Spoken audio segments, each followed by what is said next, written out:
Lila, don't play with your food, Nathan scolded, his eyes narrowing at our 10-year-old daughter. I tensed, bracing for another evening filled with his criticism. As I opened my mouth to defend Lila, she abruptly pushed her plate aside, the contents spilling onto the pristine tablecloth.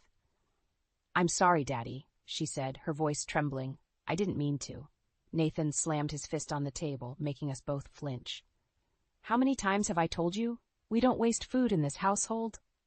My heart raced as his face reddened, the vein on his forehead pulsing. I knew that look all too well, the precursor to his rage. Before I could intervene, Lila's small hand reached out and knocked over Nathan's prized baseball, signed by Babe Ruth himself. It rolled off the table and hit the floor with a sickening thud. Time seemed to freeze as Nathan's eyes widened in disbelief. He turned his glare towards Lila, who shrank in her chair. "You little brat! Do you have any idea how much that's worth?" As he rose from his seat, I placed a trembling hand on his arm. "Nathan, please. It was an accident." He shrugged me off, his attention fixated on our daughter. "This is unacceptable behavior, Lila. You need to learn some respect." Lila's lips quivered and tears streamed down her cheeks. "I'm sorry, Daddy. I'm really, really sorry." To my horror, Nathan reached for his belt, and I knew what would come next. It was a pattern I'd witnessed countless times, his escalating rage followed by physical punishment under the guise of discipline. But this time, something shifted in Lila's eyes. Her tears stopped, and she straightened her back, her gaze locking with Nathan's. "No, Daddy. I won't let you hurt Mommy anymore." My breath caught in my throat as Lila's words hung in the air like a heavy curtain, lifting to reveal the ugly truth I'd been denying for years. Nathan froze, his face contorted in rage and confusion. "What did you say?" Lila turned to me, her expression a mixture of determination and sorrow. "Mommy, I've seen the way he treats you, the yelling, the pushing, the bruises you try to hide. It's not right." My carefully constructed facade crumbled as tears spilled down my cheeks. All the times I'd made excuses, all the lies I'd told myself and others, they unraveled in that single heart-wrenching moment. Nathan's face drained of color as he stared at us, his mouth agape. For once, he was speechless, stripped of his control and power. In that surreal silence, I realized that my sweet, brave daughter had given me the strength I'd been lacking all these years, the strength to face the truth, to protect her, and to break free from the cycle of abuse that had become my life. As I wrapped my arms around Lila, holding her close, I knew our lives would never be the same. But for the first time in a long time, I felt a glimmer of hope, a hope for a future free from fear and oppression, a future where love triumphed over violence. The shattered remains of Nathan's prized baseball lay scattered on the floor, a fitting metaphor for the illusion that had just been destroyed. And in that moment, I vowed to never let anyone control or diminish me again. The aftermath of that fateful dinner was like a bomb going off in our household. The silence that followed Lila's revelation was deafening, broken only by the occasional clatter as Nathan paced back and forth, running his hands through his disheveled hair. "How dare you?" he seethed, shooting daggers at Lila with his eyes. "How dare you disrespect me like this in my own home?" Lila flinched, but held her ground. "I'm sorry, Daddy, but I won't let you hurt Mommy anymore." Nathan whirled to face me, his face contorted with rage. "Is this true, Janelle? Have you been filling her head with lies about me?" I swallowed hard, my heart pounding in my chest. This was the moment I'd dreaded for years, the confrontation that could either set me free or trap me further in his web of control. "No, Nathan," I said, my voice surprisingly steady. "Lila's telling the truth. I can't pretend anymore." His eyes narrowed, and he took a step towards me, his fists clenched at his sides. "Pretend? You think this is some kind of game?"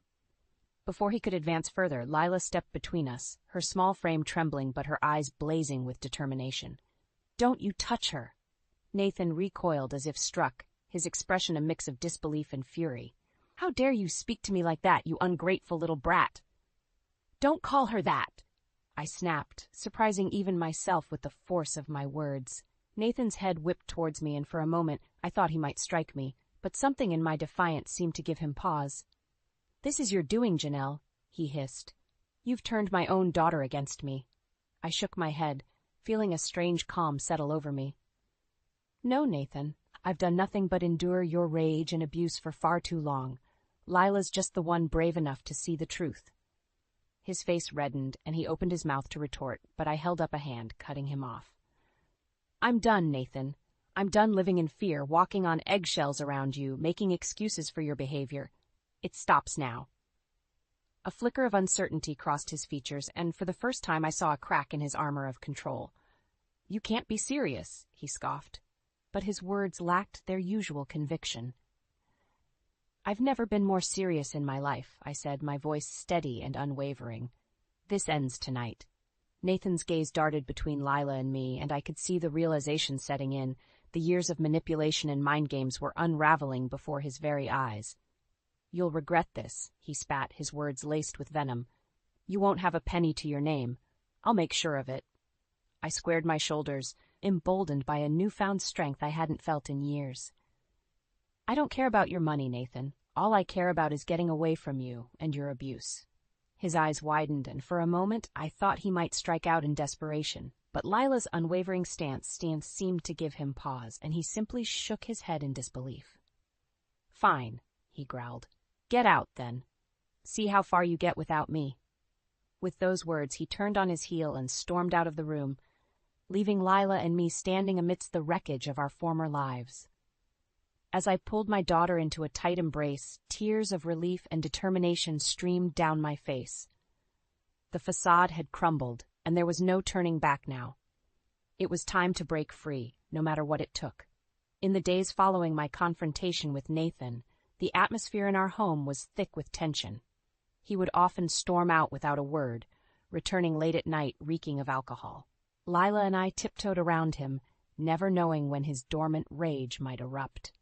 It was during this tumultuous time that I reconnected with an old friend, Mariah.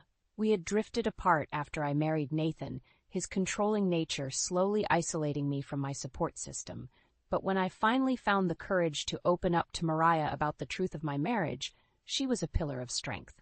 "Janelle, you have to get out of there," she urged, her voice laced with concern over the video call. "What he's doing is abuse, plain and simple." I nodded, blinking back tears. "I know, but it's not that simple. He's threatened to take everything from me if I leave, including Lila." Mariah's eyes hardened with resolve. "Over my dead body. We'll find a way, Janelle. You and Lila deserve so much better than this." Her unwavering support was like a lifeline, giving me the courage to take the first tentative steps towards freedom. With Mariah's help, I began documenting every instance of Nathan's abuse, keeping a meticulous record of his outbursts, threats, and the rare but horrifying physical altercations. I started squirreling away what little money I could, opening a secret bank account in preparation for my eventual escape. Meanwhile, Lila and I began subtly undermining Nathan's control in small ways. We would accidentally leave doors unlocked, misplace his belongings, and question his decisions in front of others. It was a dangerous game, but one that slowly chipped away at his perceived dominance. "What's wrong with you two?" he would rage, his face contorted in fury. "Are you trying to make me look like a fool?" "Of course not, dear," I would reply, feigning innocence. "We're just a bit forgetful sometimes." Lila would nod solemnly, her big eyes guileless. Nathan would fume, his jaw clenched, but he could never quite catch us in an outright act of defiance. As the weeks passed, the tension in our home became a palpable force, like a gathering storm on the horizon. Nathan grew increasingly volatile, his temper igniting at the slightest provocation. It was during one of these outbursts that the final catalyst for our escape plan occurred. "You ungrateful wretches!" Nathan bellowed, slamming his fist on the table hard enough to make the dishes rattle. "After everything I've done for you, this is how you repay me?" Lila flinched, but I held her gaze steady, refusing to cower. "What exactly have you done for us, Nathan?" I asked, my voice deceptively calm. "Aside from making our lives a living hell." His eyes widened in disbelief, and for a moment I thought he might strike me. But Lila's small hand slipped into mine, anchoring me, and I felt a surge of strength. "You think you can intimidate us with your tantrums?" I continued, my voice growing in confidence. "Those days are over. We're not afraid of you anymore." Nathan's face turned an alarming shade of red, and he opened his mouth to unleash another torrent of abuse. But this time, I didn't let him. "Save your breath," I said, rising from the table. We're leaving, Nathan, tonight. His eyes narrowed and a cruel sneer twisted his lips. You'll never make it without me. I'll find you. And when I do. But I didn't let him finish. With Lila's hand in mine, I turned and walked away, leaving him sputtering in impotent rage behind us. As we packed our meager belongings, a sense of determination surged through me. The storm had gathered, and now it was time to weather it, no matter what stood in our way. In the days following our declaration to leave, Nathan's behavior became increasingly erratic and menacing. It was as if he sensed the impending loss of control, and it drove him into a frenzy of desperation. You think you can just walk away from me? He snarled one evening, cornering me in the kitchen while Lila was at school. After everything I've given you? I stood my ground, refusing to cower. You've given us nothing but misery, Nathan. We deserve better. His eyes narrowed, and he took a step closer, invading my personal space. Better?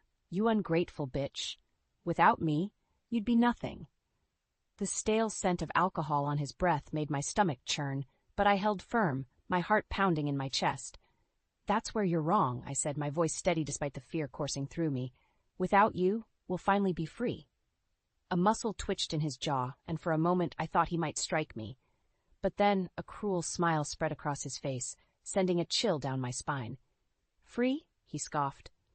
You'll never be free of me, Janelle. I own you, and I own that little brat of a daughter you've turned against me. My hands clenched into fists at my sides, and I had to bite back the urge to lash out. You don't own us, Nathan, I ground out, my voice trembling with barely contained fury. We're not your possessions. His smile twisted into a sneer, and he leaned in closer, his breath hot on my face. We'll see about that. Before I could react, he grabbed my arm in a vice-like grip, his fingers digging into my flesh. I cried out in pain, instinctively trying to pull away, but he held fast. Let go of me, I demanded, but my words only seemed to fuel his rage. Or what, he taunted, his eyes glinting with malice. You'll run away like a scared little mouse? You're not going anywhere, Janelle, not until I say so. Panic clawed at my chest as I struggled against his iron grip, but it was no use. He was stronger, fueled by years of pent-up anger and a desperate need for control. Just when I thought I couldn't take any more, a small voice pierced the tension. Daddy, stop! You're hurting her! We both froze as Lila stepped into the kitchen, her eyes wide with fear and determination. Nathan's grip on my arm loosened slightly, but he didn't release me. Stay out of this, Lila, he growled. This is between your mother and me. But Lila didn't back down. No, Daddy, it's not just about you anymore. We're leaving, and you can't stop us. Nathan's face contorted with rage, and he shoved me aside, turning his attention to our daughter. You little brat, you think you can talk to me like that? Before he could take a step towards her, I placed myself between them, my heart pounding with a mixture of fear and resolve. Don't you dare touch her, I warned, my voice low and unwavering. Nathan's eyes widened in disbelief, and for a moment he seemed taken aback by my defiance. Or what? He sneered, but there was a flicker of uncertainty in his gaze. I squared my shoulders, drawing strength from Lila's unwavering presence behind me. Or you'll regret it, I said, my words carrying a weight and conviction I'd never felt before. This ends now, Nathan. One way or another, we're walking out of here, and you can't stop us. His eyes narrowed, and he clenched his fists at his sides, his whole body trembling with barely contained fury. For a moment I thought he might strike out in a blind rage. But then something shifted in his expression, a glimmer of realization that his power was slipping through his fingers like sand. With a snarl of impotent rage, he turned and stormed out of the kitchen, leaving Lila and me standing together, our bond stronger than ever. As I pulled my daughter into a fierce embrace, I knew that the tide had turned. Nathan's desperation had pushed us to our limits, and now there was no going back. The time for our escape had come. In the aftermath of Nathan's explosive outburst, Lila and I huddled together, our hearts still racing from the confrontation. It was a harsh reminder that our plan to escape had to move forward, no matter the risks. As I held my daughter close, trying to soothe her trembling, a sudden knock at the door made us both jump. My blood ran cold, fearing it was Nathan, returned to unleash his fury once more. But when I cautiously peered through the peephole, I was greeted by an unexpected sight. Nathan's business partner, Michael, shifting nervously on the doorstep. "Janelle," he said in a hushed voice when I cracked the door open. "I need to talk to you. It's important." I hesitated, glancing back at Lila, who nodded in silent encouragement. With trembling hands, I ushered Michael inside, my mind racing with possibilities. Once the door was closed, Michael didn't waste any time. "Janelle, I know what's been going on," he said, his voice laced with a mix of shame and determination. "The way Nathan treats you, the way he rules through fear and intimidation, it's not right." My heart skipped a beat as I processed his words. Had our struggles been visible to outsiders all along? Michael must have sensed my trepidation, for he pressed on. "I'm not the only one who's seen it, Janelle. There are others at the firm who know the truth about Nathan's behavior, both at home and at work." A flicker of hope ignited within me, even as dread coiled in my stomach. If Nathan's colleagues were aware of his true nature, it could either be our salvation or our downfall. "What do you mean?" I asked, my voice barely above a whisper. Michael's gaze hardened with resolve. "We've been documenting his actions, gathering evidence of his unethical practices and abuse of power. It's only a matter of time before the truth comes out and he's held accountable." I couldn't help but glance at Lila, a silent question in my eyes. She gave a slight nod, and I turned back to Michael, steeling my nerves. "And what does this have to do with us?" I asked, my voice stronger now. Michael's expression softened, a hint of sympathy in his eyes. "Janelle, we know what he's put you through, and we want to help." My breath caught in my throat as the weight of his words settled over me. Help, a lifeline we hadn't dared to hope for. "How?" I asked, my voice trembling with a mix of hope and trepidation. Michael reached into his jacket pocket and produced a small flash drive. "This contains evidence of Nathan's misdeeds, both personal and professional. Enough to ensure he can never hurt you again." He extended the drive towards me, his gaze unwavering. "Take it, Janelle. Use it to protect yourself and your daughter, and know that you have allies, even in the shadows." My hand trembled as I reached out and took the drive, its weight seeming to anchor me in that surreal moment. Allies. A concept so foreign yet so desperately needed. "Thank you," I whispered, my voice thick with emotion. "I don't know what to say." Michael shook his head, a grim smile tugging at his lips. "Don't thank me. Just promise me you'll use it to get away from him. For good." I nodded, resolute determination surging through me. "I promise." As Michael turned to leave, he paused, his hand on the doorknob. "One more thing, Janelle. Be careful. Nathan is a dangerous man, and he'll stop at nothing to maintain his control." His words sent a chill down my spine, but I refused to let fear rule me any longer. "We'll be ready," I said, my voice steeled with conviction. Michael gave a solemn nod and slipped out into the night, leaving Lila and me to ponder our newfound allies and the weight of the evidence we now possessed. As I clutched the flash drive in my hand, I knew our escape plan had taken on a new urgency. The storm clouds were gathering, and this time we wouldn't be facing them alone. The weight of Michael's evidence, combined with the knowledge that we had allies working behind the scenes, lent a newfound sense of urgency to our escape plan. Lila and I knew we had to move quickly, before Nathan caught wind of the growing storm swirling around him. In the days that followed, we worked tirelessly, gathering what meager belongings we could carry and stockpiling supplies for our journey. Mariah remained our unwavering support, providing us with a safe haven to flee to once the time was right. "Are you sure about this, Janelle?" she asked one night, her voice hushed over the video call. "Once you leave, there's no going back." I glanced at Lila, who was studiously packing her backpack with the essentials we'd need. Her eyes met mine, shining with a determination far beyond her years. "I'm sure," I said, turning back to Mariah with a resolute nod. "We can't live like this anymore. It's time to break free, no matter what it takes." Mariah's expression softened, a mixture of pride and concern etching her features.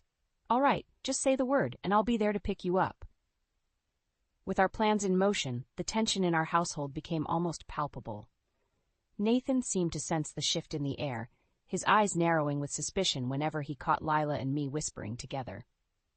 "What are you two up to?" he would demand, his voice laced with barely contained fury. We would exchange a pointed look, then turn back to him with feigned innocence. Nothing, dear. Just talking about school. His jaw would clench and his nostrils would flare, but he could never quite catch us in the act of our preparations. Finally, the night of our escape arrived. Nathan had stormed off after another explosive argument, leaving us a narrow window of opportunity to slip away undetected. "Are you ready?" I asked Lila, my heart pounding in my chest as we gathered our meager belongings. She nodded, her small face set in a mask of determination that both broke and swelled my heart. "Ready, Mom." With trembling hands, I dialed Mariah's number, the burner phone feeling like a lifeline in my grasp. "It's time," I whispered when she answered, my voice thick with a mix of fear and exhilaration. "I'm on my way," Mariah responded, her voice steady and reassuring. "Stay strong, Janelle. Help is coming." As we waited for Mariah's arrival, every creak and groan of the old house seemed amplified, setting my nerves on edge. What if Nathan returned early? What if he caught us before we could escape? But then a familiar car pulled up outside, and Lila's small hand slipped into mine, anchoring me in the moment.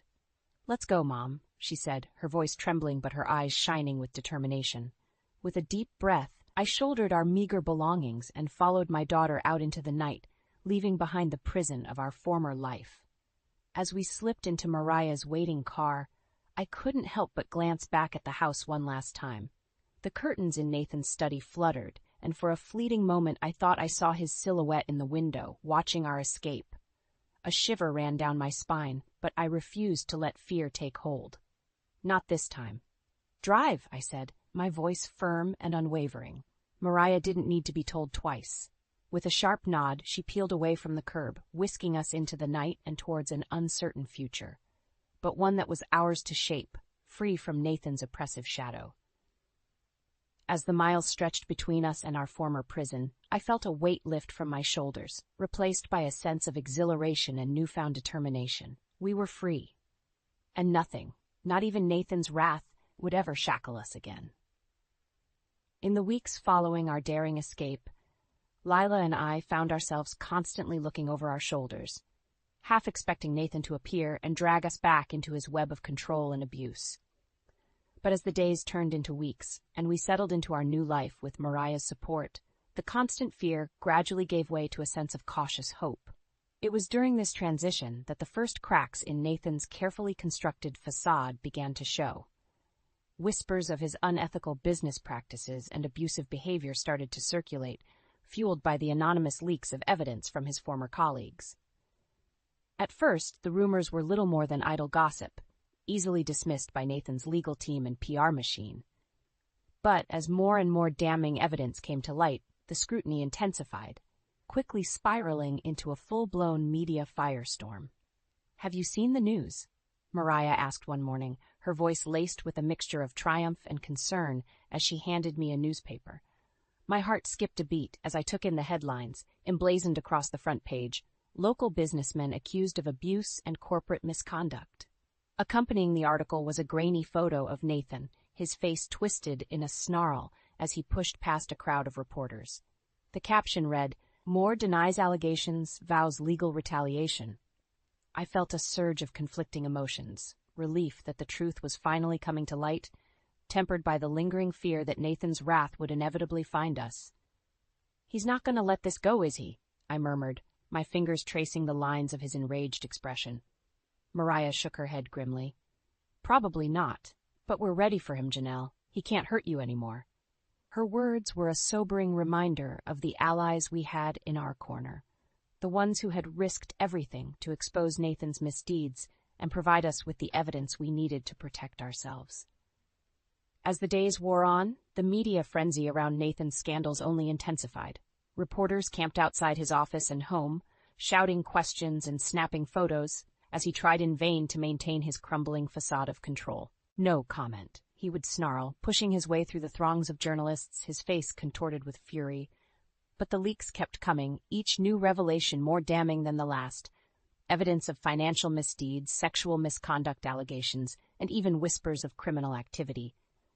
It was as if a floodgate had been opened, and Nathan's carefully curated image was being washed away by the torrent of truth.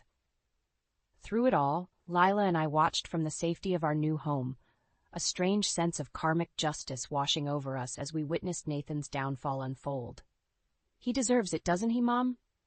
Lila asked one evening, her eyes glued to the news coverage of yet another damaging expose. I hesitated, torn between the desire for retribution and the lingering fear that Nathan's reach might still extend beyond our grasp. "I don't know, honey," I said finally, pulling her close. "But what I do know is that he can't hurt us anymore. We're safe, and that's all that matters." Lila nodded, her brow furrowed as she considered my words. Then a small smile tugged at the corners of her mouth. "I'm glad he's getting what he deserves," she said, her voice laced with a conviction far beyond her years. "After everything he did to us, it's only fair." As I looked into her eyes, shining with a newfound strength and resilience, I couldn't help but feel a swell of pride. My daughter, once so small and vulnerable in the face of Nathan's rage, had emerged as a fierce warrior, her spirit unbroken by the trials we'd endured. And in that moment, I knew that no matter what the future held, we would face it together, stronger, wiser, and forever free from the shackles of Nathan's oppression. His empire might crumble, his reputation lie in tatters, but we had something far more precious: our freedom, our dignity, and a bond that not even his most vicious attacks could sever.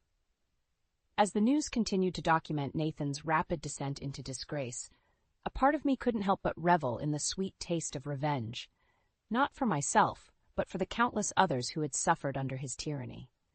The monster had been exposed, and now he would reap the consequences of his actions, one devastating blow at a time.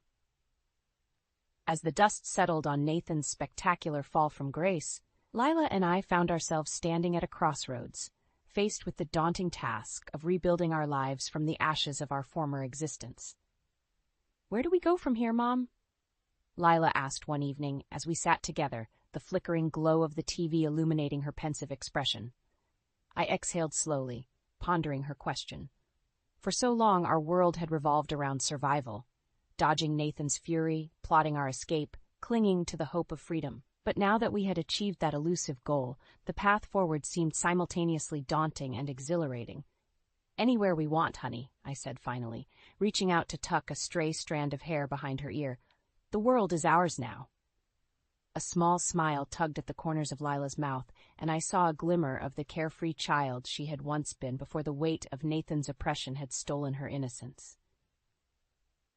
"I like the sound of that," she murmured, her eyes sparkling with newfound hope. In the weeks that followed, Lila and I made the difficult decision to leave our temporary sanctuary with Mariah and strike out on our own. As much as we were grateful for her unwavering support, we both felt the need to forge our own path, free from the lingering shadows of our past. With the help of the evidence provided by Nathan's former colleagues, I was able to secure a modest settlement from his rapidly crumbling empire. Not nearly enough to compensate for the years of torment, but a start nonetheless. And so, armed with our meager belongings and a newfound sense of determination, Lila and I set off for a fresh start in a new town, leaving the specter of Nathan's abuse firmly in our rearview mirror. As we settled into our cozy apartment, unpacking the few possessions we had managed to salvage, I couldn't help but marvel at the journey that had brought us to this point. The strength it had taken to break free, the courage to face the unknown, and the resilience to forge ahead in the face of overwhelming adversity. "Are you happy, Mom?" Lila asked one evening as we sat together on our second-hand couch, the scent of takeout pizza wafting through the air. I looked around our modest surroundings, taking in the mismatched furniture and the peeling paint on the walls.